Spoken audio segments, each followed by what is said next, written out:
আজ আমি শেয়ার করব গরমে খাবার মতন উপযোগী হালকা পাতলা আলু আর ঝিঙে দিয়ে সুস্বাদু একটি মাছের ঝোল।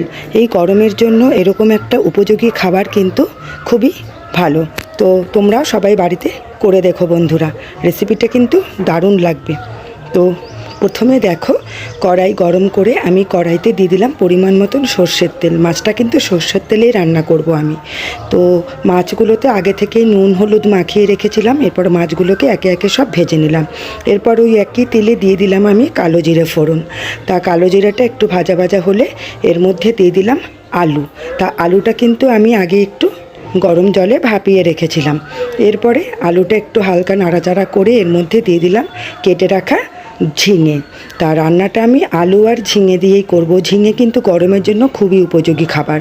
এর মধ্যে দিয়ে দিলাম পরিমাণ মতন লবণ, আর দিয়ে দেব হাফ টেবিল চামচ পরিমাণে হলুদের গুঁড়ো, আর দিয়ে দেব একটা গোটা টমেটো টুকরো করে কেটে দিয়ে দিলাম, আর দিয়ে দিলাম কয়েকটা কাঁচা লঙ্কা।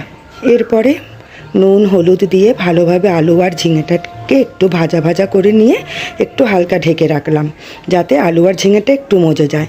এরপর দিয়ে দিলাম আমি হাফ টেবিল চামচ পরিমাণে কাশ্মীরি মরিচের গুঁড়ো, তারপরে দিয়ে দিলাম জিরের গুঁড়ো আর ধনের সামান্য একটু চিনি। এরপরে একটু নাড়াচাড়া করে এর মধ্যে আমি দিয়ে দেব দেখো একটু গোলমরিচের গুঁড়ো। রান্নাটা কিন্তু খুব সুস্বাদু খাবার, তোমরা কিন্তু সবাই বাড়িতে করে দেখো। আর একটু নাড়াচাড়া করে ওপর থেকে দিয়ে দিলাম একটু গরম জল, আর ঢাকনা চাপা দিয়ে দিলাম যাতে ঝোলটা ফুটে ওঠে। ঝোলটা ফুটে উঠে আমি দেখে নিলাম আলু ঝিঙেটা ভালোভাবে সেদ্ধ হয়েছে কিনা। তো খুব ভালোভাবেই সেদ্ধ হয়ে গেছে। এখন আমি ভেজে রাখা মাছগুলোকে উপর থেকে দিয়ে দিলাম। তা আমি আজকে তেলাপিয়া মাছ দিয়ে করেছি, তোমরা চাইলে কিন্তু যে কোনো জ্যান্ত মাছ দিয়েও একই রকম প্রসেসে রান্নাটা করতে পারো।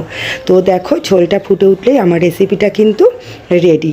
আমি একটা আলাদা পাত্রে ঢেলে নিয়েছি। বন্ধুরা, ভিডিওটা ভালো লাগলে অবশ্যই লাইক শেয়ার করে দিও। আমার চ্যানেলটাকে সাবস্ক্রাইব করতে কিন্তু ভুলো না বন্ধুরা।